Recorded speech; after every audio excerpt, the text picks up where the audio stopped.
होगी। तो अपना पहला टॉपिक है इलेक्ट्रिकल फ्लक्स, इसका सिंबल होता है फाई ई। अब इलेक्ट्रिकल फ्लक्स यानी विद्युत फ्लक्स पढ़ने से पहले अपन एक नए टॉपिक के बारे में चर्चा करते हैं, एरिया वेक्टर।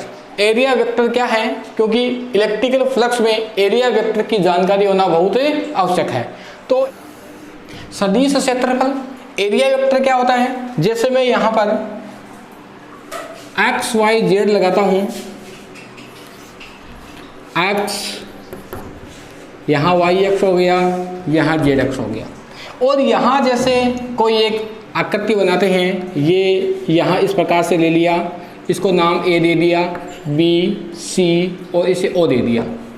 इस भुजा का मान अपन ने ए ले लिया, इसका ए ले लिया, ये ए ले लिया और ये ए ले लिया। अब आपको पूछा जाए कि इसका एरिया क्या है, ए आर ई ए, इसका एरिया क्या है, तो एक क्लास 10th का बच्चा आएगा और उस एरिया को बताएगा ए स्क्वायर, दो साइड का मल्टीप्लाई ए गुणा ए स्क्वायर। और 11th क्लास को पूछा जाए तो 11th क्लास का लड़का आएगा, वो भी इसका आंसर ए स्क्वायर देगा। लेकिन यदि स्टैंडर्ड में आप यदि इसका जवाब दो तो आप थोड़ा इसका हटके जवाब दोगे और एरिया वेक्टर कि एरिया एक सदिश राशि है। सदिश राशि आपको इसका कारण पूछा तो इसका जवाब क्या नहीं मिला, एरिया किस प्रकार से ज्ञात करेंगे कि किसी भी पृष्ठ का एरिया ज्ञात करें तो उसकी दो साइड का, दो भुजाओं का क्रॉस प्रोडक्ट करते हैं, और क्रॉस प्रोडक्ट से जो क्वांटिटीज निकल के आती है वो स्केलर होती है या वेक्टर होती है, वेक्टर होती है। इसलिए जब भी अपन किसी भी पृष्ठ का एरिया ज्ञात करेंगे तो उसकी दो साइड का मल्टीप्लाई करेंगे, दो साइड का क्रॉस मल्टीप्लाई करेंगे, यानी A B cross B C सदिश है ये। अब यदि इसको अपन हल करेंगे तो ए बी और बी सी, और क्रॉस प्रोडक्ट को हटाते हैं तो यहाँ पर क्या आता है, साइन थीटा, क्योंकि क्रॉस प्रोडक्ट को दर्शाता है, साइन थीटा को दर्शाता है। तो यहाँ से एरिया की वैल्यू क्या निकल के आएगी, ए बी सी का मान भी कितना ए, और साइन इन दोनों के बीच का एंगल कितना है 90 डिग्री, तो साइन 90 की वैल्यू कितनी होती है 1, तो इस एरिया का क्या मान निकल के आया ए स्क्वायर। तो इस प्रकार से इसका अपन एरिया ज्ञात करेंगे, दो साइड का क्रॉस मल्टीप्लाई किया और क्रॉस मल्टीप्लाई से, क्रॉस प्रोडक्ट से जो क्वांटिटीज निकल के आती है, जो राशि निकल के आती है वो वेक्टर होती है, वो सदिश राशि होती है। इसलिए एरिया क्या हो जाएगा, एक वेक्टर, एरिया वेक्टर। इस प्रकार से ज्ञात कर सकते हैं। वेक्टर है तो इसकी दिशा निश्चित होगी, तो एरिया यदि कोई वेक्टर है तो उसकी दिशा किस प्रकार से ज्ञात करते हैं, जैसे आपने सदिश गुणन में पढ़ा कि दो क्वांटिटीज हैं, ए वेक्टर क्रॉस बी वेक्टर और आर वेक्टर के बराबर। तो यहाँ पर आर की जो डायरेक्शन आती है, आर इज परपेंडिकुलर, यानी परपेंडिकुलर किसके लंबवत है, जैसे ए और बी है, इसका जो तल होगा उस तल के लंबवत है वो किसकी दिशा होगी, आर की दिशा। आर की जो दिशा निकालेंगे तो यहां से जो आर निकल के आएगा उसकी जो डायरेक्शन होगी, तो R is perpendicular plane containing CON A और plane containing A cross B, यानी इस आर की जो दिशा होगी वो इन दोनों के तल के क्या होगी, लंबवत होगी। तो यहां से ये जो एरिया इसके लिए निकल के आया है, इस एरिया की जो डायरेक्शन होगी वो क्या, तो यहां से इसकी डायरेक्शन लिखें, इसकी जो दिशा होगी, direction is perpendicular plane containing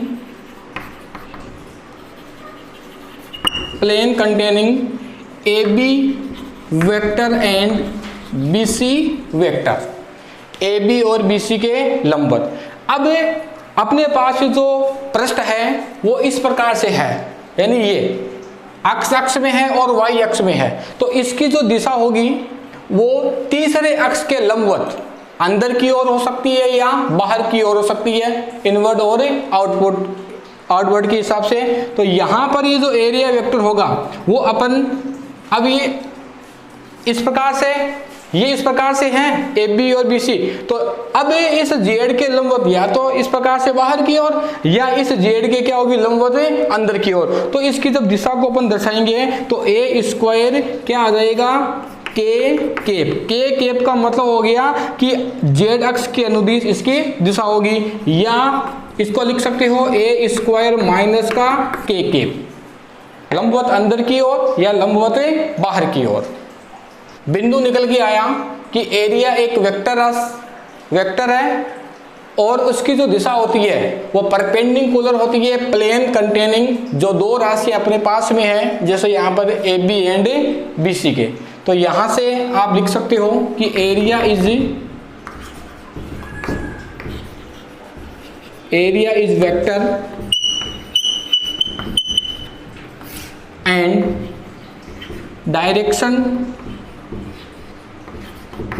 direction of perpendicular plane surface. ये इस प्रकार से। अब इसी के आधार पे चलो 2 प्रश्न करते हैं अपन, आप इसे नोट कीजिए एक बार।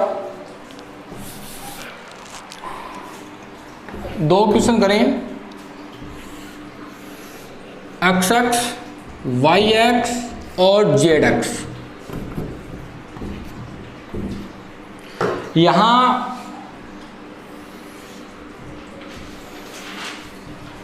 ओ ए बी सी इसकी ये लेंथ है L और इसकी ये ब्रेथ है B। यहाँ एक प्रश्न और लें, दूसरा क्वेश्चन।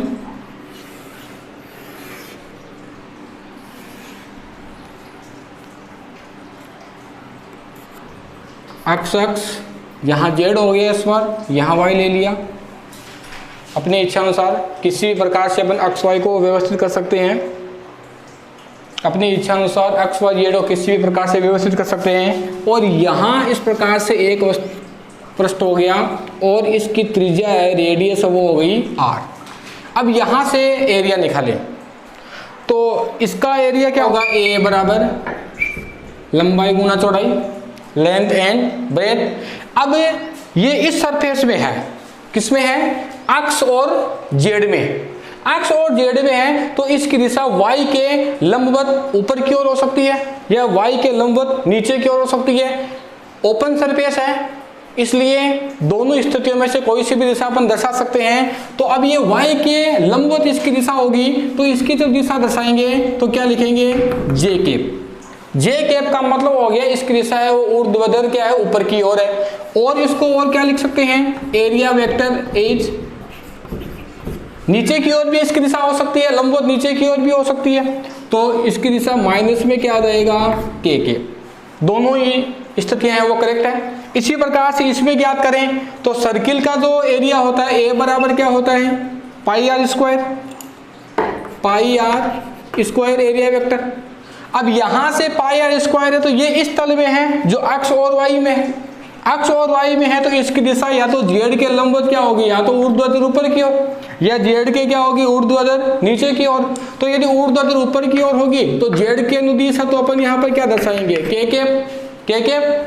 यानी एक्स अक्ष के अनुदिश क्या होता है, आई केप होता है, वाई एक्स के अनुदिश क्या होता है, जे केप होता है, और जेड एक्स के अनुदिश क्या होता है, के केप होता है। तो यहाँ पर इस बार जो एरिया वेक्टर की जो दिशा होगी वो जेड के अनुदिश है तो के केप। और क्या लिख सकते हैं, area vector pi R square और माइनस का भी के केप हो सकता है, ऊर्ध्वाधर ऊपर की ओर या ऊर्ध्वाधर नीचे की ओर। किसी भी प्रकार से अपन इन प्रश्नों को दिशा है वो दर्शा सकते हैं। अब यहाँ पर अपन ने जो एरिया वेक्टर की बात की है वो 2D में की है, 2 डायरेक्शन में की है, यानी ओपन सरफेस की बात अपन ने की है। तो यहाँ पर अपन जो लें, अभी तक अपन ने यहाँ पर जो भी एरिया लिया है वो किस में लिया है, 2D में लिया है। और 2D को कहेंगे open surface.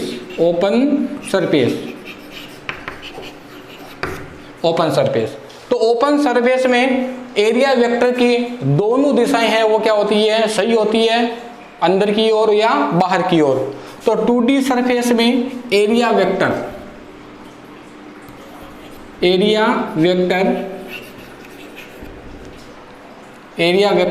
Direction, both direction.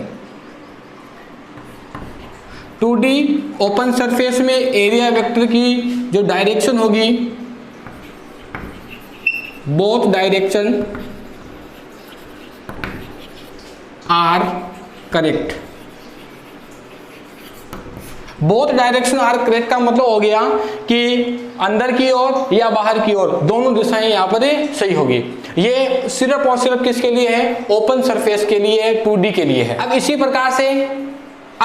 प्रकार से एरिया वेक्टर के लिए अपन बात करते हैं 3D स्पेस में, यानी 3D को फिजिक्स में कहेंगे क्लोज सरफेस। ये नोट कीजिए आप एक बार अपनी कॉपी में। अब एरिया वेक्टर की बात करते हैं अपन 3D में, और 3D को फिजिक्स में कहते हैं close surface, 3D close surface. Close surface का मतलब कोई भी सतह उसकी खुली नहीं होगी। जैसे यहां पर अपन एक क्यूब बनाए,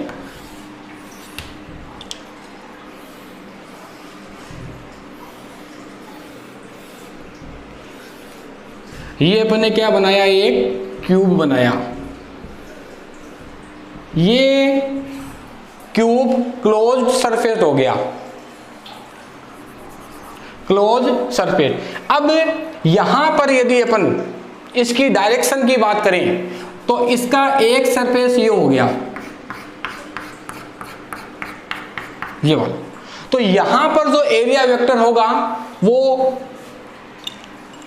बाहर की ओर होगा, एक अंदर की ओर भी होगा। तो सिर्फ और सिर्फ यहां पर अपन को एरिया वेक्टर कौन सा लेना है? परपेंडिकुलर आउटवर्ड वाला, सिर्फ और सिर्फ इसके लंबवत बाहर वाला। इसी प्रकार से इसका एक सरफेस ये होगा। तो अब इसमें यदि अपन एरिया वेक्टर लेंगे तो यहां पर भी एरिया वेक्टर दो होगा, एक परपेंडिकुलर आउटवर्ड, एक perpendicular inward.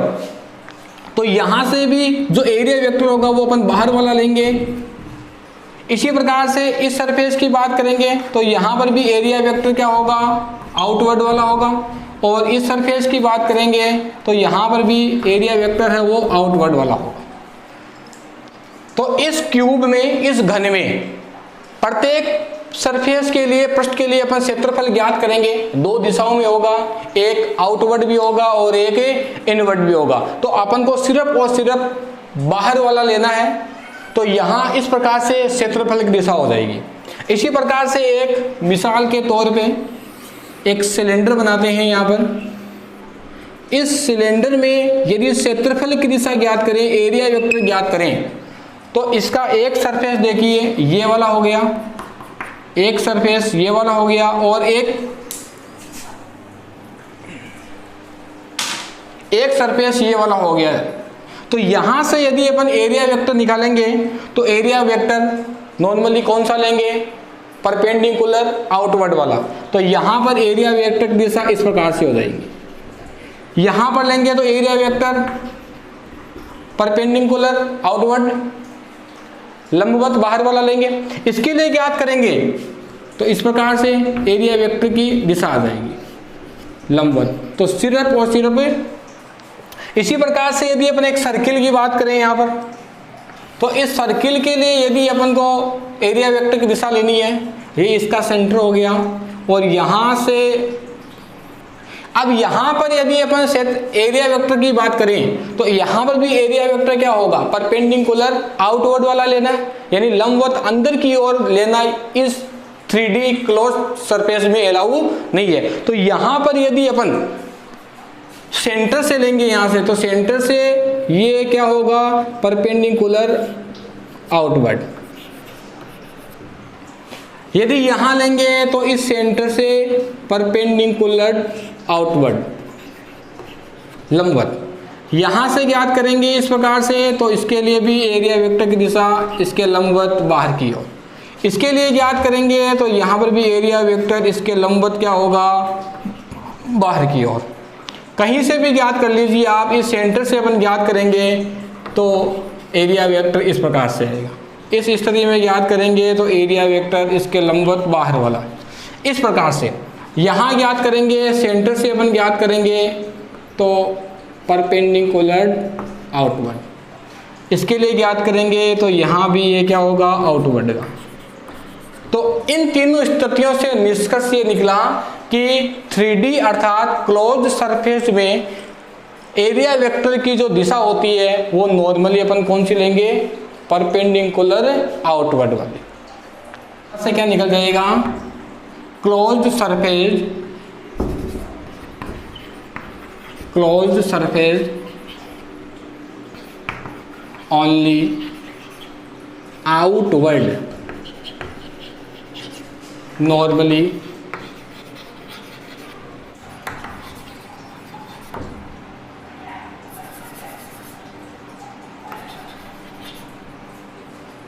Close surface only outward normal considered, अर्थात सिर्फ एरिया वेक्टर की जो दिशा होगी वो पृष्ठ के लंबवत बाहर वाली लेंगे, बाहर की ओर। यही अलाउड है, इनवर्ड वाली अलाउड नहीं है। तो इस प्रकार से ये क्लोज सरफेस 3D में डायरेक्शन की दिशा, एरिया वेक्टर में जो डायरेक्शन होगा वो सिर्फ और सिर्फ परपेंडिकुलर आउटवर्ड लेनी है। और 2D सरफेस ओपन जो 2D है या ओपन सरफेस है उसमें दोनों में से कोई से भी दिशा अपने दर्शा सकते हैं। इसे नोट कीजिए यहाँ तक का। अब अपन बात करते हैं इलेक्ट्रिकल फ्लक्स की, अर्थात विद्युत फ्लक्स की।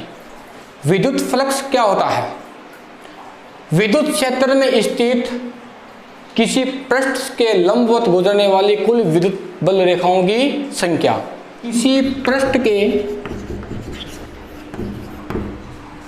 यानी कह सकते हैं कि the number of electrical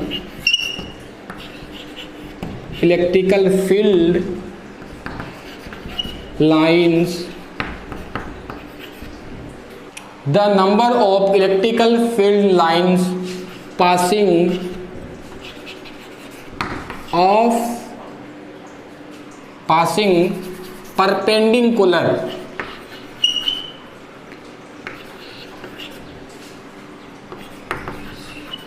perpendicular of a plane surface,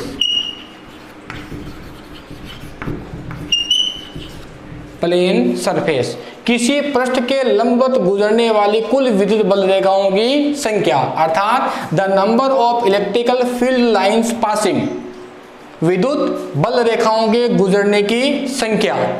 perpendicular उस पृष्ठ के लंबवत गुजर रही है, प्लेन सरफेस जो अपन सतह ले रहे हैं उसके लंबवत गुजरने वाली कुल विद्युत बल रेखाओं की संख्या विद्युत फ्लक्स कहलाती है। जैसे यहां पर ही अपन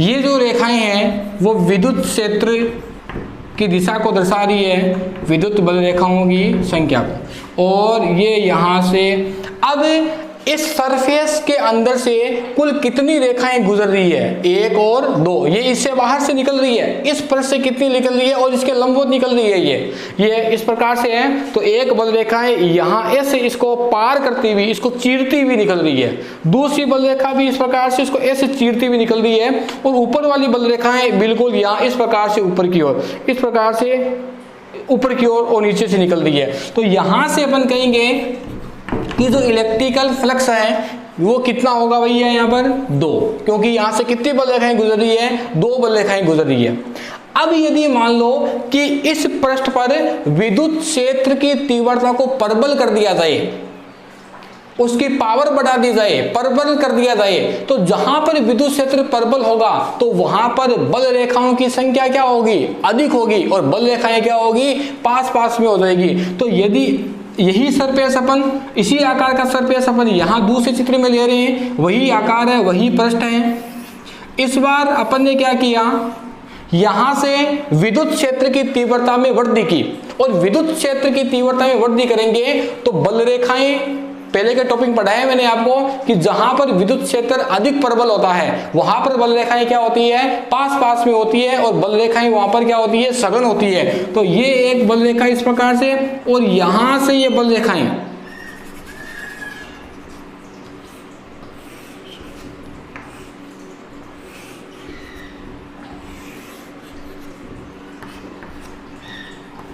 अब यहां से कितनी बल रेखाएं निकल गुजर रही है, यहां से बल रेखाएं 1 2 3, यहां पर प्रबल विद्युत क्षेत्र किया, विद्युत क्षेत्र की तीव्रता में वृद्धि की, तो बल रेखाओं की संख्याओं में भी क्या होगी, वृद्धि होगी। यदि यहां पर बल रेखाएं क्या होगी, अधिक गुजरेगी, तो यहां पर फ्लक्स कितना होगा, 3 हो जाएगा। अब यदि इसका मतलब ये हो गया, साधारण सी स्थिति में ये निष्कर्ष निकल गया कि विद्युत फ्लक्स जो होगा वो किसके समानुपाती होगा, किस पर निर्भर करता है, विद्युत क्षेत्र की तीव्रता पर। क्योंकि देखो यही सरफेस, यही पृष्ठ अपन ने यहां लिया, इस स्थिति की तुलना में यहां पर अपन ने विद्युत क्षेत्र है वो ई है, वो क्या लिया, परबल लिया, और जहां पर विद्युत क्षेत्र परबल होता है तो वहां पर विद्युत बल रेखाएं क्या होती है, पास पास में होती है, और बहुत अधिक संख्या में वहां से निकलती है। तो इसकी तुलना में यहां से विद्युत बल रेखाएं कितनी अधिक निकल रही है, तो यहाँ पर ई परबल है, तो यहाँ पर विद्युत फ्लक्स के मान में भी क्या होगी, वृद्धि होगी। इसका मतलब सीधा सा अपन कह सकते हैं कि जो फाई होता है वो विद्युत क्षेत्र की तीव्रता के क्या होता है, समानुपाती होता है। तीसरी स्थिति अपन यदि इस पृष्ठ के आकार को बढ़ा दे, अपन अभी ये पृष्ठ है, इसके आकार को बढ़ा देंगे, और इसके आकार को बढ़ा देंगे तो इसको यहां से इसको बढ़ा दिया, यहां से इसको बढ़ा दिया, तो जो बल रेखाएं अभी बाहर से गुजर रही है इसके क्षेत्रफल को बढ़ाने पर ये बल रेखाएं इसके अंदर से गुजरेगी। तो इसके आकार को यदि अपन बढ़ा दें इस प्रकार से, उसी पृष्ठ के आकार को अपन ने बढ़ा दिया, तो ये बल रेखाएं जो अभी बाहर से गुजर रही थी वो बल रेखा अब इसके अंदर से गुजरेगी इस प्रकार से। ये 3 बल रेखाएं पहले से ही इसके अंदर से गुजर रही है इस प्रकार से ये, और ये बल रेखा, और ये बल रेखा जो बाहर से गुजर रही है इसके क्षेत्र में वृद्धि की, तो ये बल रेखाएं भी क्या होगी, इसके अंदर से इस प्रकार से गुजरेगी, और परपेंडिकुलर इसके लंबवत इस प्रकार से गुजर रही है। तो यहां से विद्युत फ्लक्स कितना होगा, 1 2 3 4 5, सारी बल रेखाएं इसके अंदर से आ गई, तो विद्युत फ्लक्स का मान कितना हो गया, यहाँ पे कितना हो गया, 5। तो यहां से भी क्या निष्कर्ष निकल गया कि जो विद्युत फ्लक्स है वो इस एरिया के भी क्या होता है, समानुपाती होता है, यानी फाई समानुपाती किसके हो जाएगा, ए के हो जाएगा। इसका सूत्र लिखना चाहे तो सूत्र तो यही हो जाएगा, फाई बराबर ई डॉट ए, लेकिन अपन इसको इस प्रकार से चित्रों से समझे और अलग अलग स्थितियों से अपन इसका निर्धारण करते हैं। तो अपने पास में ये 2 स्थितियां निकल के आई कि फ्लक्स है वो विद्युत क्षेत्र की तीव्रता के समानुपाती है, और फ्लक्स है वो विद्युत क्षेत्रफल के भी समानुपाती है। इसे नोट कीजिए आप एक बार।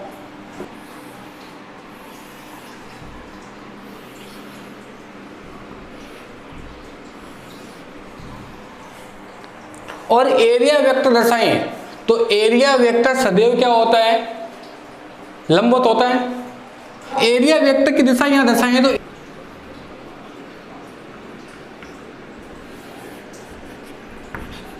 ये एक प्लेन सरफेस, एरिया वेक्टर की दिशा इससे लंबवत इस प्रकार से, और विद्युत क्षेत्र इस एरिया वेक्टर से थीटा कोण बनाता हुआ इस प्रकार से है। ये किसकी डायरेक्शन हो गई, और ये फाई कोण बना रहा है। अब इसका विद्युत फ्लक्स अपन फाई ज्ञात करें तो वो विद्युत फ्लक्स फाई ई किस प्रकार से ज्ञात करेंगे। विद्युत फ्लक्स की परिभाषा है कि किसी भी पृष्ठ के लंबवत गुजरने वाली विद्युत बल रेखाओं की संख्या। अब यहां से विद्युत फ्लक्स का निर्माण कौन करेगा, ये यहां पर ई है। अब एक इस प्रकार से इसको घटकों में वियोजित करें तो कुछ बल रेखाएं देखो इस प्रकार से आ रही है। अब ये थीटा है यहां पर, तो ई का ये कौन सा घटक हो गया, ई कोस थीटा, क्योंकि थीटा जिस पर टिका होता है वो क्षैतिज घटक होता है और क्षैतिज घटक को थीटा से, कोस थीटा से प्रदर्शित करते हैं। और ये कौन सा घटक हो गया थीटा के, ये ई साइन थीटा। अब विद्युत फ्लक्स का निर्माण ई साइन थीटा करेगा या ई कोस थीटा करेगा। यहां से निष्कर्ष अपन को निकला था कि फाई है वो ई और ए के समानुपाती है।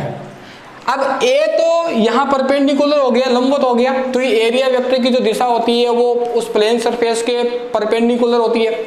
विद्युत क्षेत्र इन दोनों में से कौन सा विद्युत क्षेत्र का कौन सा घटक विद्युत फ्लक्स का निर्माण करेगा, किसी पृष्ठ से गुजरने वाली कुल लंबवत गुजरने वाली कुल विद्युत बल रेखाओं की संख्या। तो देखो यहां से ये रेखाएं गुजर रही है इस प्रकार से, ये रेखाएं इस प्रकार से गुजर रही है, तो ये इस पृष्ठ को स्पर्श करती हुई निकल रही है, इसको चीरती भी नहीं निकल रही है। ये पृष्ठ इस प्रकार से है ई साइन थीटा।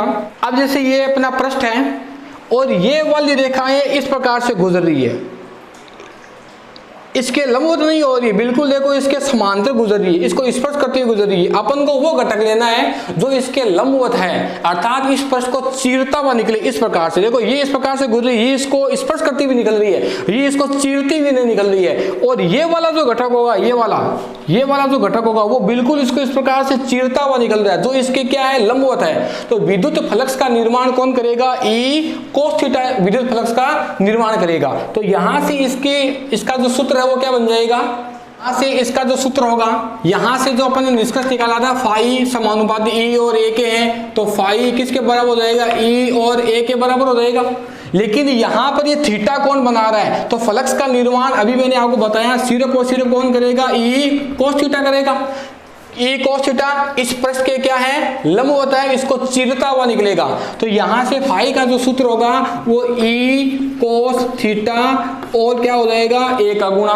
अब ये अपन ने पहले पढ़ रखा है कि कोस थीटा आ रहा है वो दो राशियों के मध्य अदिश गुणा को दर्शाता है। तो फाई ई बराबर जो हो जाएगा वो ई सदिश डॉट ए सदिश हो जाएगा।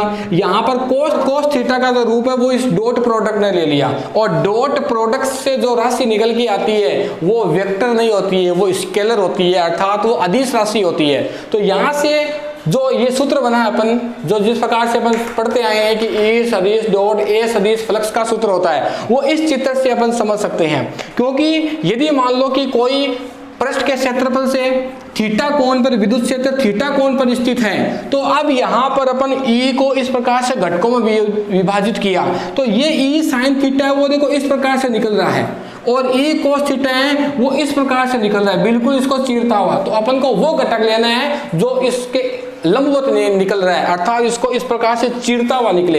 ये वाला जो घटक है वो बिल्कुल ऐसे निकल रहा है, जबकि ये वाला घटक है ई कोस थीटा वो इस प्रकार से चीरता हुआ निकल रहा है, और अपन को वो लंबवत वाला घटक लेना है। तो इसका फाई का ये डेफिनेशन, ये सूत्र बन जाएगा। इसका मतलब फ्लक्स की एक परिभाषा यहाँ पर अपन ये भी लिख सकते हैं कि विद्युत क्षेत्र की तीव्रता विद्युत फ्लक्स कहलाता है। इस प्रकार से इस फ्लक्स का, तो विद्युत फ्लक्स का निर्माण कौन करेगा, ई कोस थीटा जो इसके लंबवत है और क्षेत्रफल की दिशा में है। तो यहां से एक नोट निकल गया, आप लिख सकते हो कि फ्लक्स ज्ञात करते समय फाई ई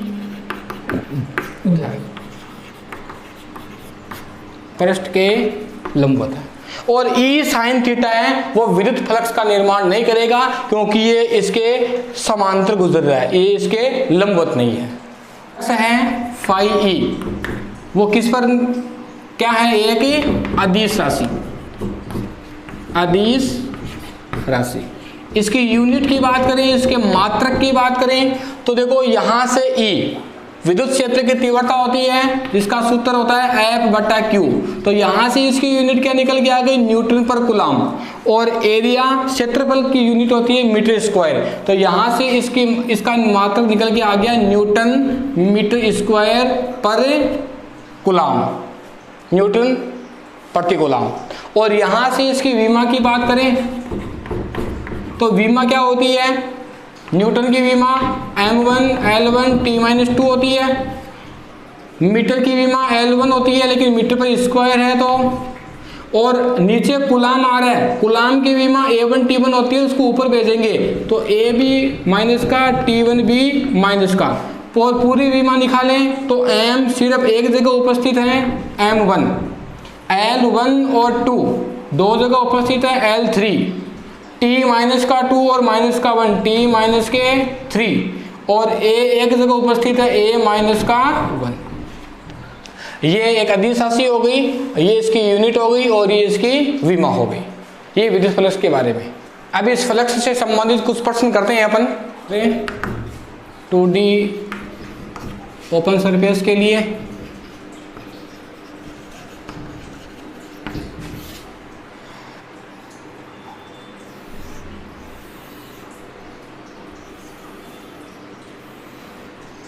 ये एक सरफेस और इसके पृष्ठ के लंबवत कुछ बल रेखाएं गुजर रही है, तो विद्युत बल रेखाएं हो गई ये वाली। इस पृष्ठ से ये विद्युत बल रेखाएं गुजर रही है, जो इस पृष्ठ के क्या कैसे गुजर रही है, लंबवत गुजर रही है। ये है ई वेक्टर। और यहां से यदि अपन एरिया वेक्टर दर्शाएं तो एरिया वेक्टर क्या होता है, ओपन सरफेस है और इस पृष्ठ के लंबवत। 2D स्पेस में एरिया वेक्टर की आप वही डायरेक्शन ले सकते हैं जो ई वेक्टर के अनुदिश है, दोनों में से। तो यहाँ पर एरिया, इस पृष्ठ के लिए एरिया डायरेक्शन जो है एरिया वेक्टर, उसकी दिशा हो जाएगी इस प्रकार से। इसके पृष्ठ के लंबवत ही होती है क्षेत्रफल की दिशा। अब यहाँ से फ्लक्स अपन ज्ञात करें तो अभी मैंने फ्लक्स का सूत्र बताया आपको, फाई ई बराबर ई सदिश डॉट ए सदिश, और इसको अपन लिख सकते हैं फाई बराबर ई ए कोस थीटा। अब इस प्रश्न में देखना कि जो डायरेक्शन ई सदिश की है, ई वेक्टर की है, वैसी डायरेक्शन किसकी है, एरिया की है। तो दोनों एक दिशा में हो गए, तो इन दोनों के लिए थीटा कितने डिग्री का कोण बन गया, 0 डिग्री का। तो यहाँ पर फाई ई बराबर क्या बन जाएगा, ई ए और कोस 0 डिग्री, और कोस 0 का मान कितना होता है, 1। तो ई बराबर फाई बराबर क्या हो जाएगा, ई ए। अब यदि इस पृष्ठ के लिए आपको ई का 1 का मान दे रखा है तो फाई का मान अपन आगे भी ज्ञात कर सकते हैं। वरना ये प्रश्न यहाँ तक हल होगा। आगे समझ में इस प्रकार से है, क्षेत्रफल बिल्कुल इसके जो क्षेत्र विद्युत क्षेत्र है वो इसके लंबवत इस प्रकार से गुजर रहा है। आया समझ में, इस प्रकार से गुजर रहा है, ये तिरछा रखा है इस प्रकार से, और में एक सरफेस है इस प्रकार से,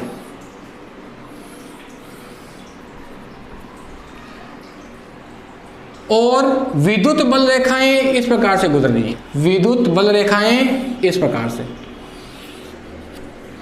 अब ये सरफेस इस प्रकार से, विद्युत बल रेखाएं इस प्रकार से गुजर रही है, ऐसे जैसे देखना ये सरफेस रखा है अपना, पहले ऐसे रखा था इस प्रकार से तिरछा, तो बल रेखाएं इसको चीरती हुई निकल रही थी इस प्रकार से। अब ये बिल्कुल प्लेन रखा गया है, इस प्रकार से रखा गया है, और बल रेखाएं देखो इस प्रकार से गुजर रही है ऐसे, तो बिल्कुल इसको स्पर्श करते हुए निकल रही है ये।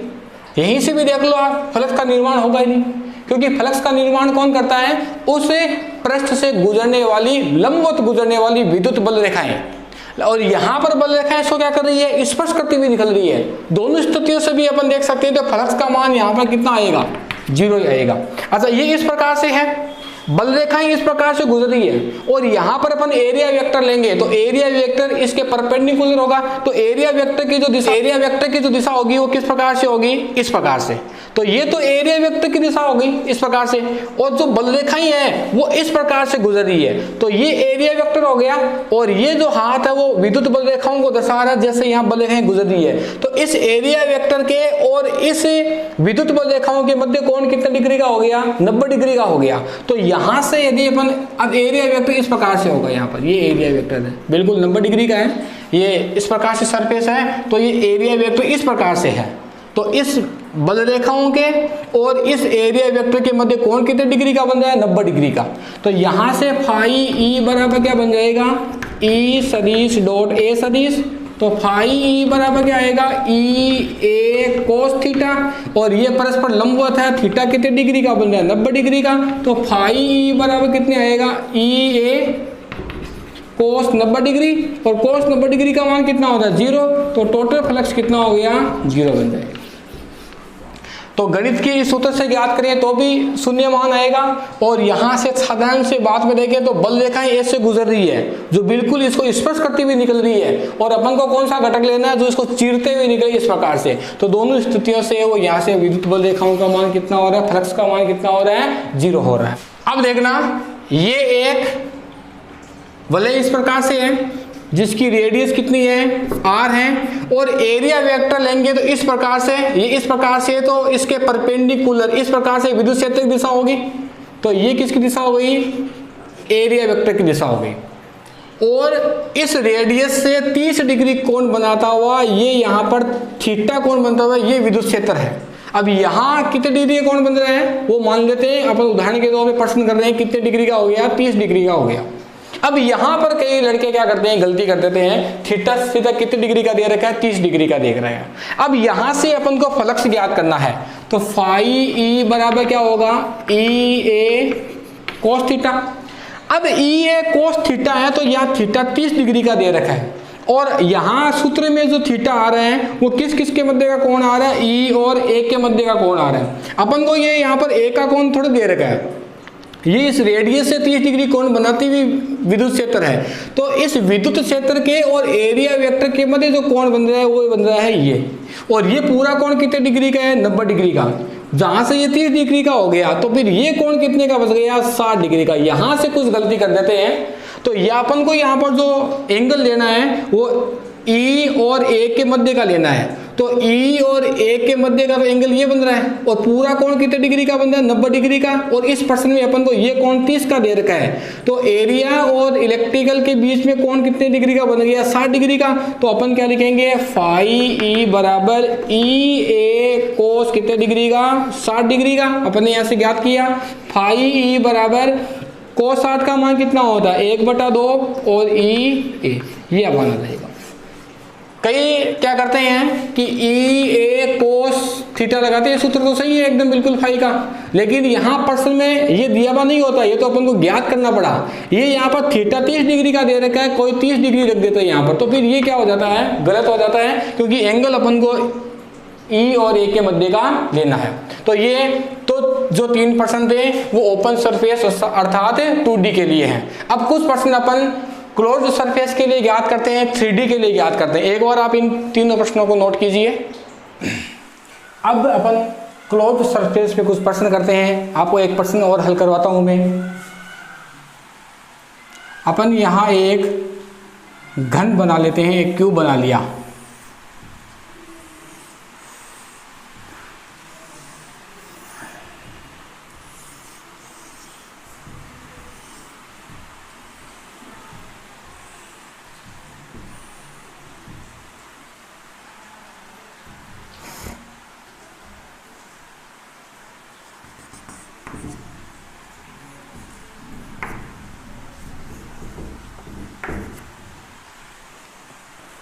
अब ये इसका एक सरफेस हो गया, ये दूसरा हो गया, ये तीसरा हो गया, और ये चौथा हो गया।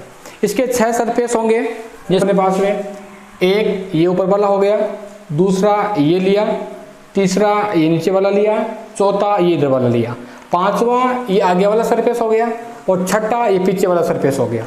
तो 5 और 6। अब 6 फ्लक्स के लिए अपन को यहाँ पर 6 स्पेस के लिए फ्लक्स ज्ञात करना है, और विद्युत क्षेत्र कुछ इस प्रकार से है, और इसकी वैल्यू दे रखी है ई बराबर ई नोट आई कैप, और इसकी ये जो वैल्यू है वो ए है, इसकी भी वैल्यू है वो ए है, ये भी ए है और ये भी ए है। अब यदि अपन क्षेत्रफल की दिशा दर्शाएं तो इस पृष्ठ के लिए क्षेत्रफल की दिशा सदैव क्या होती है, परपेंडिकुलर आउटसाइड, आउटवर्ड। तो ये अपन को लेनी है बाहर की ओर, ए सदिश की दिशा। इस सरफेस के लिए भी आउटसाइड, एक इनसाइड इस प्रकार से होगी, एक आउटसाइड होगी। तो सिर्फ अपन को आउटसाइड से एरिया वेक्टर ये वाला लेना है। इस पर भी एरिया वेक्टर एक तो इस प्रकार से अंदर की ओर होगा, एक बाहर की ओर। अपन को सिर्फ कौन सा वाला लेना है, बाहर वाला। और यहाँ पर एक अंदर की ओर, सिर्फ अपन को कौन सा लेना है, बाहर की ओर वाला एरिया वेक्टर। अब 6 पृष्ठ के लिए अपन को फ्लक्स ज्ञात करना है। तो प्रथम स्थिति में अपन फाई 1 ज्ञात करें तो ई ए कोस थीटा होता है। अब देखो इस पृष्ठ में ई इस प्रकार से है और एरिया वेक्टर इस पृष्ठ के लिए ऊर्ध्वाधर ऊपर की ओर, परस्पर कैसे बन गए हैं, लंबवत। तो यहाँ पर थीटा कितने डिग्री का आया, 90 डिग्री का। तो फाई बराबर ई का मान कितना, ई नोट और ए, इसकी जो लंबाई है वो ए है, तो इस एरिया का मान कितना हो गया, ए स्क्वायर और कोस 90 डिग्री। तो फाई 1 पूरा का पूरा मान कितना आ गया, 0, क्योंकि कोस 90 का मान कितना होता है, 0। अब अपन दूसरे पृष्ठ की बात करें इसके लिए, तो फाई 2 बराबर क्या होता है, ई ए कोस थीटा। तो फाई 2 बराबर, यहाँ पर एरिया वेक्टर अपन ने लिया परपेंडिकुलर आउटवर्ड वाला, तो इस प्रकार से एरिया वेक्टर आया। विद्युत क्षेत्र इस प्रकार से आया, तो इस पृष्ठ के लिए एरिया वेक्टर तो इस दिशा में है और ई वेक्टर इस दिशा में है, परस्पर विपरीत है। तो थीटा कितने डिग्री का बन रहा है, 180 डिग्री का। ई की वैल्यू कितनी है, ई नोट। ए की वैल्यू कितनी आएगी, यहाँ पर ए है तब ए स्क्वायर और कोस 180 डिग्री। तो फाई 2 बराबर ई नोट ए स्क्वायर और कोस 180 का मान -1, तो फाई 2 बराबर क्या आएगा, ई नोट ए स्क्वायर माइनस में आ जाएगा, ये बताओ। तीसरे पृष्ठ की बात करेंगे अपन, फाई 3 की। तो फाई 3 के लिए भी क्या होता है, ई ए कोस 0 डिग्री कोस थीटा। फाई 3 बराबर, अब देखो एरिया वेक्टर परपेंडिकुलर आउटवर्ड वाला नीचे की ओर आया, बाहर वाला लेना, और ये इस ई के क्या होगा, लंबवत होगा। तो थीटा कितने डिग्री का आएगा, 90 डिग्री का आएगा। और थीटा यदि 90 डिग्री का हो रहा है तो ई और ए के मान कितने ही होने पर फाई 3 का मान भी कितना होगा, 0। अब अपन 4 नंबर स्थिति में फाई 4 का मान याद करें, तो ई ए कोस थीटा ही होता है। इस पृष्ठ के लिए एरिया वेक्टर परपेंडिकुलर आउटवर्ड वाला, तो इस दिशा में आया, जो किसकी दिशा में है, ई की दिशा में। तो इन दोनों के लिए थीटा कितने डिग्री का बना, 0 डिग्री का। तो फाई 4 बराबर क्या आएगा, ई की वैल्यू ई नोट, ए की वैल्यू इसकी भुजा ए है तब ए स्क्वायर और कोस 0 डिग्री। तो फाई 4 बराबर ई नोट ए क्यूब, कोस 0 का मान कितना आया, 1। फाई 5 और फाई 6 के मान क्या होंगे, 0 होंगे। कैसे होंगे 0, ये 5वां फलक ये वाला, विद्युत क्षेत्र इस दिशा में जा रहा है, विद्युत क्षेत्र इस दिशा में जा रहा है, ध्यान दें, ये विद्युत क्षेत्र है वो इस दिशा में जा रहा है। 5वें पृष्ठ के लिए एरिया वेक्टर लेंगे परपेंडिकुलर आउटवर्ड, तो एरिया वेक्टर आएगा इस प्रकार से, ये वाला। तो ये ई वेक्टर और ये एरिया वेक्टर परस्पर क्या हुए, लंबवत। इसी प्रकार से पीछे वाली स्थिति में भी यही होगा। तो 90 डिग्री के होने पर 5 और 6 के मान कितने आ गए, 0 आ गए। अब अपन को इस घन के लिए नेट फ्लक्स ज्ञात करना है। फ्लक्स है वो स्केलर क्वांटिटी है, इसलिए 6 फलक के लिए जो अलग अलग फ्लक्स आया उसका अपन क्या कर देंगे, टोटल योग कर देंगे। टोटल योग किया तो फाई बराबर क्या आया, फाई 1, फाई 2 और फाई 6 तक।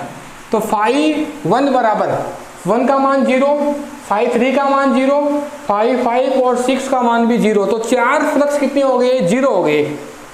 अब इन दोनों का योग कर दो, इन दोनों का योग किया तो ये माइनस का और ये प्लस का दोनों बराबर मान आ रहे हैं, इसलिए टोटल फ्लक्स कितना हो जाएगा, 0 हो जाएगा। तो यदि क्लोज सस्पेंस्ड है और उसमें कोई आवेश नहीं है तो फ्लक्स का मान कितना प्राप्त होगा, 0 ही प्राप्त होगा। एक प्रश्न और लेना, करके दिखाओ, देखिए आपको 1 मिनट का समय देता हूँ मैं। अक्ष वाई एक्स और जेड एक्स, ये यहाँ एक सिलेंडर है। मिसाल के लिए क्या ले लिया, मिसाइल के लिए नहीं, मिसाल के लिए, उदाहरण के लिए अपने क्या लिया, सिलेंडर लिया। अब इसका एक पृष्ठ ये हो गया, एक पृष्ठ ये हो गया और एक ही बीच वाला भाग हो गया। इसके लिए नेट फ्लक्स अपन को ज्ञात करना है। तो एक पृष्ठ अपन इसका ये ले लें, दूसरा पृष्ठ अपन इसका ये ले लें और तीसरा पृष्ठ अपन इसका ये ले लें। अब इस पहले पृष्ठ की बात करें और विद्युत क्षेत्र है कुछ इस प्रकार से, ई सदिश। अब पृष्ठ, इस पहले पृष्ठ की बात करें तो विद्युत क्षेत्र की दिशा इस प्रकार से है, एरिया वेक्टर दर्शाएं तो एरिया वेक्टर परपेंडिकुलर आउटवर्ड वाला लेना है अपन को। तो आउटवर्ड वाला एरिया वेक्टर इसके लिए इस प्रकार से हो जाएगा ए सदिश, एरिया वेक्टर इस प्रकार से। तो इस प्रथम फलक के लिए अपन ज्ञात करेंगे फाई 1 का मान, तो क्या होगा ई ए कोस थीटा। और यहाँ पर देखो विद्युत क्षेत्र इस प्रकार से है और क्षेत्रफल की दिशा परपेंडिकुलर आउटवर्ड वाली अपन को लेनी है क्योंकि अपने पास भी क्लोज सरफेस है। तो विद्युत क्षेत्र के साथ में विद्युत मतलब क्षेत्रफल की दिशा इस प्रकार से आएगी जो इस ई के क्या है विपरीत है। तो विपरीत होने के कारण थीटा कितने डिग्री का बनेगा 180 डिग्री का। तो फाई 1 का मान कितना होगा ई ए कोस 180 डिग्री। अब फाई 1 बराबर होगा ई की वैल्यू अपन को दे रखी है ई नोट आई कैप और इसकी रेडियस आर है। तो ई की वैल्यू कितनी हो गई ई नोट ए, इसका रेडियस ये है गोले के लिए तो इसका क्षेत्रफल बन गया पाई आर स्क्वायर और 180 कोस में मान कितना होता है माइनस का 1। तो फाई 1 बराबर कितना हो गया माइनस का ई नोट पाई आर स्क्वायर, ये आ गया। दूसरे पृष्ठ के लिए ज्ञात करेंगे तो दूसरे पृष्ठ के लिए यहां पर देखो एरिया वेक्टर की दिशा दर्शाओ तो सदिश क्षेत्रफल परपेंडिकुलर आउटवर्ड होगा। क्लोज सरफेस में आप इतना ध्यान रखो परपेंडिकुलर आउटवर्ड वाला ही लेना है अपन को। तो बाहर वाली विद्युत क्षेत्र बाहर वाला इस प्रकार से होगा इस पृष्ठ के लिए एरिया वेक्टर। और इस दूसरे पृष्ठ के लिए एरिया वेक्टर जिस डायरेक्शन में है उसी डायरेक्शन में कौन है ई वेक्टर है। तो यहां से फाई 2 बराबर क्या बन गया ई ए कोस थीटा। तो फाई 2 बराबर ई की वैल्यू कितनी दे रखी है ई नोट ए, इसका वेक्टर कितना हो गया एरिया कितना हो गया पाई आर स्क्वायर। और थीटा यहाँ कितने डिग्री का बन रहा है 0 डिग्री का बन रहा है क्योंकि एरिया और ई दोनों एक ही दिशा में है। तो कोस 0 का मान कितना हो गया कोस 0 डिग्री। तो फाई 2 बराबर क्या हो गया E nought pi R square और कोस 0 का मान कितना हो गया 1। तो फाई 2 बराबर कितना हो गया E nought pi R square. Third की बात करें तो एरिया वेक्टर की दिशा इसके लिए परपेंडिकुलर आउटवर्ड इस प्रकार से होगी या परपेंडिकुलर आउटवर्ड इस प्रकार से होगी बाहर वाली। तो ये इस प्रकार से। अब इस पृष्ठ के लिए एरिया वेक्टर इस दिशा में है और ई सदिश की दिशा इस प्रकार से है। तो ये दोनों परस्पर क्या हो गए लंबवत हो गए। तो यहाँ पर फाई 3 की बात करें तो क्या आएगा ई ए कोस 180 नहीं सॉरी कोस कितने डिग्री का थीटा। तो फाई 3 बराबर कितना होगा ई ए और कोस 90 डिग्री। फाई 3 बराबर ई और ए की वैल्यू चाहे जितनी भी हो लेकिन कोस 90 का मान कितना होता है 0। तो ये मान कितना बन गया 0। नेट फ्लक्स याद करें नेट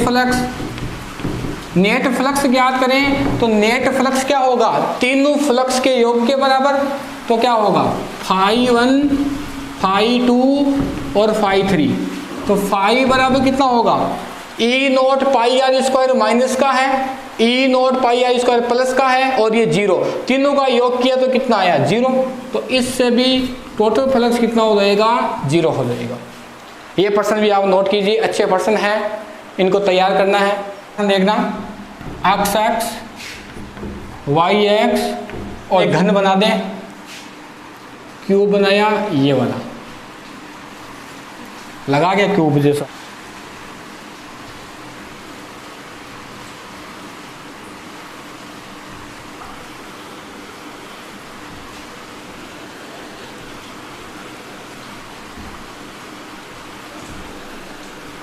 ये इस प्रकार से है, ये पहले जैसा ही प्रश्न है। थोड़ा सा अंतर ये कि वो पहले मूल बिंदु पर था और इसको अपन ने क्या लिया है यहाँ से यहाँ की जो डिस्टेंस है एक्स बराबर ए की, जो ये डिस्टेंस है मूल बिंदु से इसकी वो है एक्स बराबर कितने की ए की। इस फलक की दूरी एक्स बराबर ए की और इसकी साइज भी कितनी है ए है सब दूरी ए है।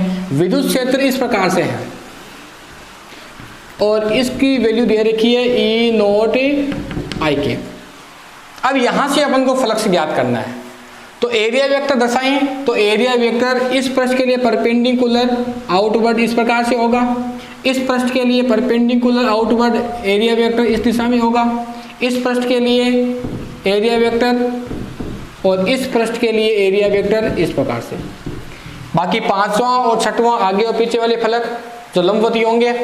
ये प्रश्न दे रखा है इस प्रकार से, सारी अपन दिशाएं दर्शा दी और ई का मान ई नॉट अपन को दे रखा है प्रश्न में ई नॉट एक्स आई के। अब अपन प्रथम पृष्ठ के लिए ज्ञात करें फाई 1, तो क्या होगा ई ए कोस थीटा। अब यहाँ देखना ए लंबवत ऊपर की ओर है, एरिया वेक्टर की दिशा और ई, तो यहाँ पर थीटा कितने डिग्री का बना, 90 डिग्री का बना।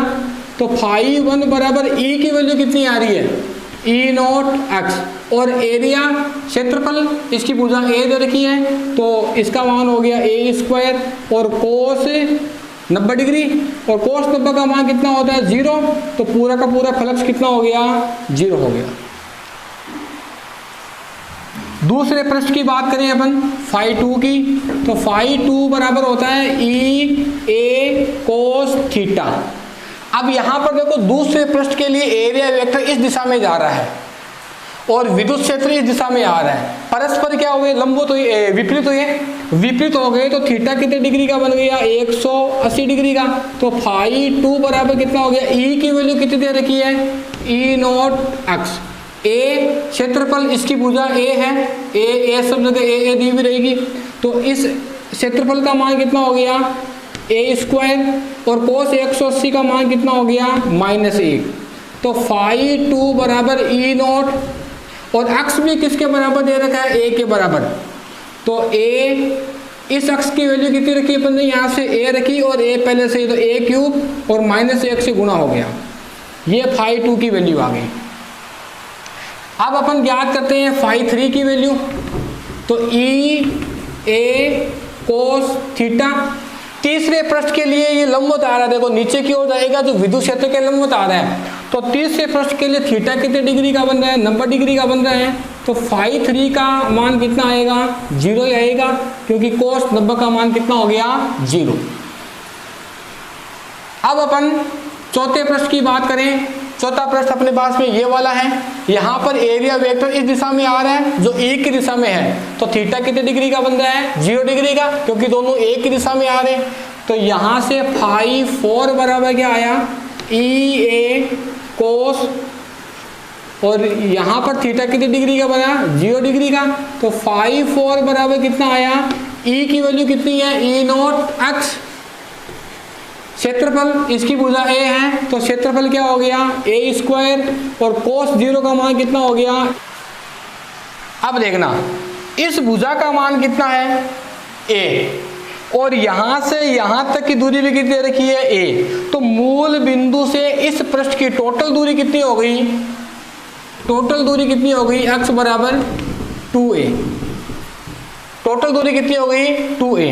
फाई 4 बराबर कितना आएगा ई नॉट, x का मान कितना 2a, और ये यहाँ पर तो कितना हो गया 2a क्यूब, यानी फाई 4 का मान कितना आया 2 ई नॉट a क्यूब, ये फाई का मान, और फाई 5 और फाई 6 के मान कितने होंगे 0, पहले बताया मैंने आपको। यहाँ पर जो अक्ष है वो किसके बराबर है 2a के बराबर है, क्योंकि यहाँ से यहाँ तक की दूरी अपन ने ए ले रखी है, पहले प्रश्न में दे रखी है, और यहाँ से यहाँ तक की दूरी भी कितनी है ए ही है, तो टोटल दूरी कितनी बन गई 2a बन गई। अब टोटल फ्लक्स ज्ञात करेंगे, टोटल फ्लक्स जोड़ो, तो फाई 1 से लेके फाई 6 तक, इस बार 0 आएगा क्या, पहले जैसा प्रश्न नहीं है, लेकिन इस बार 0 नहीं आएगा, क्योंकि यहाँ पर ये अक्ष इस पर भी तो निर्भर कर रहा है ना, ये नहीं है कि बंद पृष्ठ देखा आवेश नहीं है चलो रट्टा मार के 0 लिख दिया, ऐसे नहीं है, क्योंकि ये भी देखो ये यहाँ पर अक्ष है, वो इस ए पर भी ए है, वो इस अक्ष पर भी क्या कर रहा है निर्भर कर रहा है, इसलिए यहाँ पर टोटल मान देखो 0 0 और ये दोनों 0, 4 फ्लक्स तो 0 हो गए।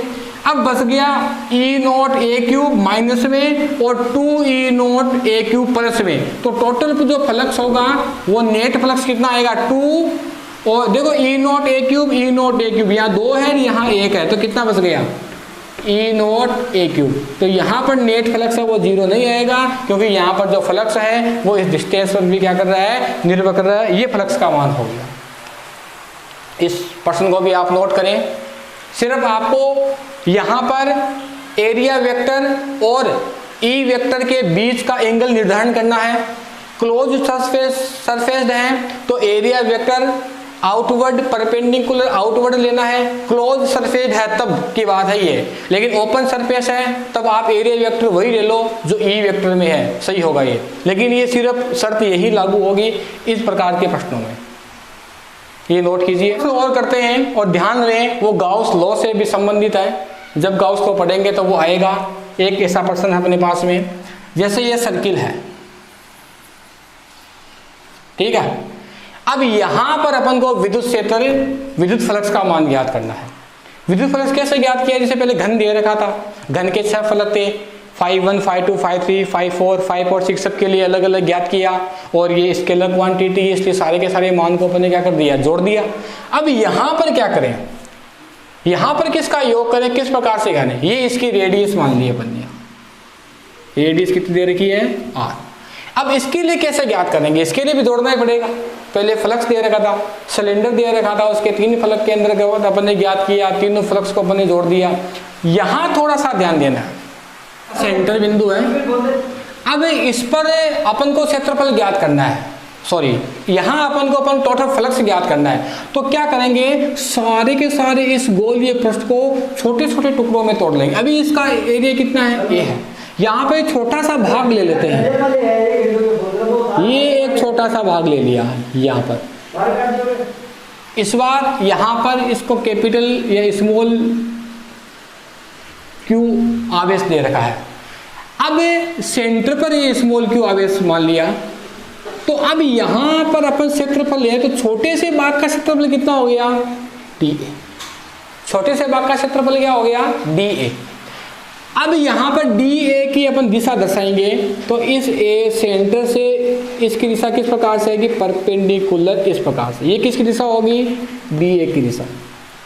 और इस आवेश के कारण यहाँ आर दूरी तक यहाँ इस बिंदु पर इलेक्ट्रिकल फील्ड उत्पन्न होगा, और इलेक्ट्रिकल फील्ड की दिशा भी अपन निर्धारित करें तो आवेश के प्लस आवेश के कारण विद्युत क्षेत्र अपन ने क्या लिया था, इस बिंदु से। तो इस प्रकार से यहाँ पर इलेक्ट्रिकल फील्ड की दिशा भी क्या हो गई, इस प्रकार से बन गई, यानी दोनों एक दिशा में हो गई। तो थीटा कितने डिग्री का बन गया, 0 डिग्री का बन गया।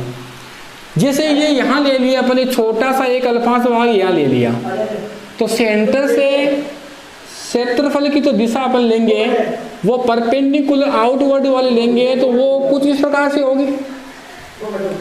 और ये पॉइंट चार्ज है, तो पॉइंट चार्ज के कारण यहाँ पर जो ई उत्पन्न होगा उसकी दिशा भी इससे बाहर की ओर इस प्रकार से अपन ने ज्ञात किया था।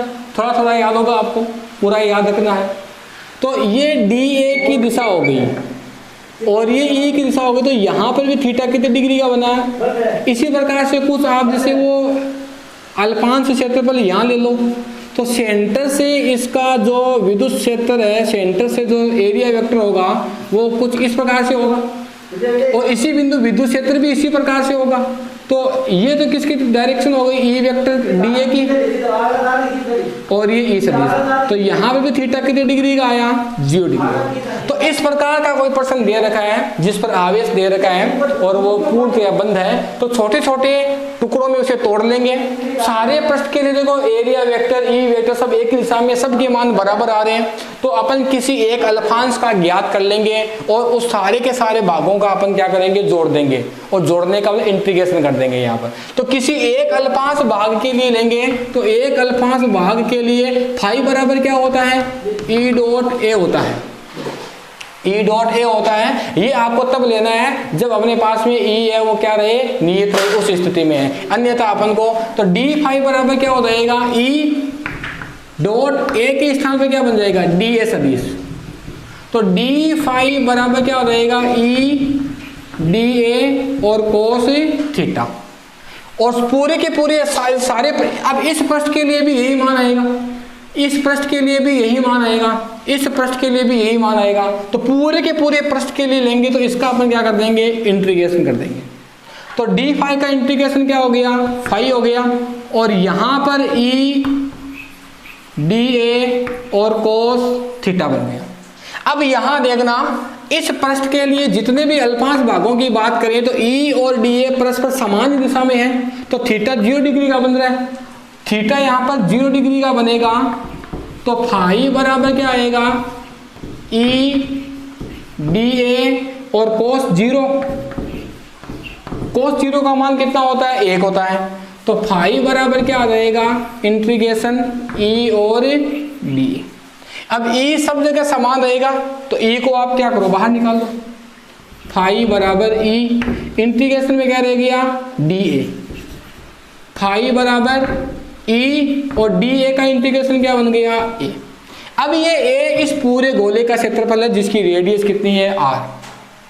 यहां पर ये पॉइंट चार्ज रखा गया था, पॉइंट चार्ज के कारण यहां पर ये इलेक्ट्रिकल फील्ड उत्पन्न हुआ। तो पॉइंट चार्ज के कारण आर दूरी पर जो इलेक्ट्रिकल फील्ड उत्पन्न होता है उसका समीकरण भी अपन ने ज्ञात किया था, 1/4 पाई एप्सिलॉन नॉट क्यू बटा आर स्क्वायर, ये सूत्र ज्ञात किया अपन ने।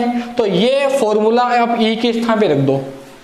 तो फाई बराबर ई का मान कितना, 1/4 pi epsilon not, point charge के कारण आर डिस्टेंस तक ई जो उत्पन्न होता है उसका सूत्र ये होता है क्यू, और ये चार्ज सेंटर बिंदु से यहां तक उत्पन्न हो रहा है तो डिस्टेंस कितनी हो गई, आर। तो इस स्मॉल आर के स्थान पे क्या ले लेंगे, आर स्क्वायर।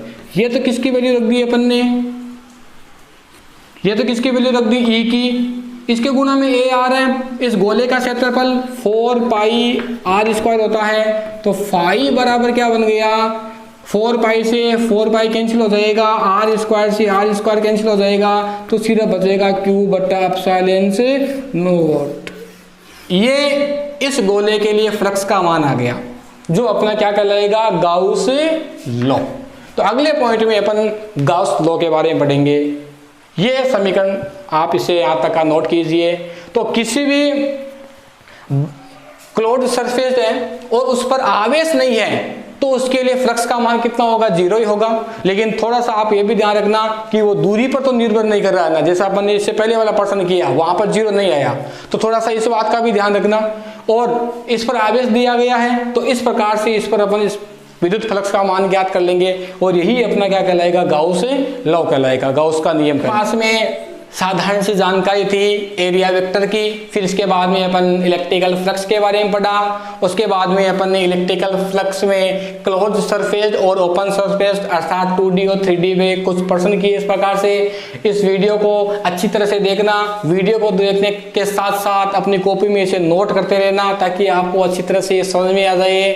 आज की क्लास को अपन यही समाप्त करते हैं और अगली क्लास में अपन इस गाउस लॉ के बारे में अध्ययन करेंगे। तब तक के लिए धन्यवाद और आप सबको बेस्ट ऑफ लक।